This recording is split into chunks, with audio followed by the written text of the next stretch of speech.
সম্মানীয় এলাকাবাসী, এলাকায় ডাকাত ঢুকেছে। আপনারা নিজ নিজ জায়গা থেকে লাঠি হাতিয়ার নিয়ে বের হন। আমরা প্রত্যেকে বাসা থেকে বের হই।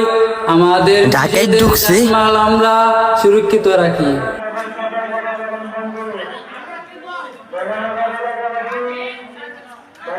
কই যাইতাছো? কই যাইতাছো? আমার বাড়ির থেকে এক পাও আগাইবা না। যা হওয়ার বাইরে হইব। আমার বাড়ির তালা খুলবো না। বাইরে যে ডাকাইতে আইছে, মাইকিং এর আওয়াজটা আপনি শুনেন নাই? ডাকাত বাইরে আসছে, ডাকাত আমাদের বাড়িতে আসে নাই। ডাকাত যেহেতু এলাকায় ঢুকিয়া গেছে, বাসায় আইতে কত দরকার নাই।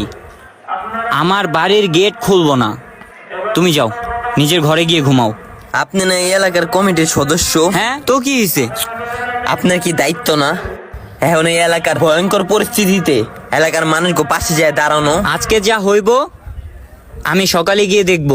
তুমি যাও, নিশ্চিন্তায় নিজের ঘরে গিয়ে ঘুমাও। জীবনও সম্ভব না।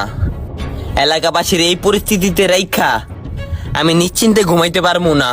আপনি আমার গেটটা খুললা দেন। আপনার যাওয়া লাগবো না, আমি একাই যাবো।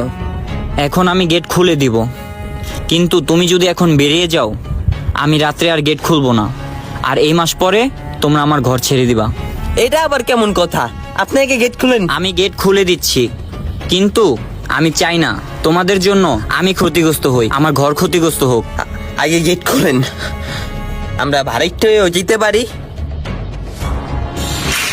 আপনারা বাড়িওয়ালা হয়েও বাইরেতে পারেন। যাও।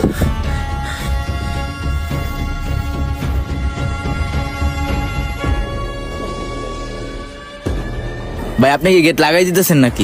কে কই যাইতাছিলা? ওই যে মসজিদে মার্কিং করছে, ডাকাইতেছে, ওই জায়গায় যাইতাছি, সবাই বাইরে থেকে। আচ্ছা থাক, যেহেতু আপনার গেটে তালা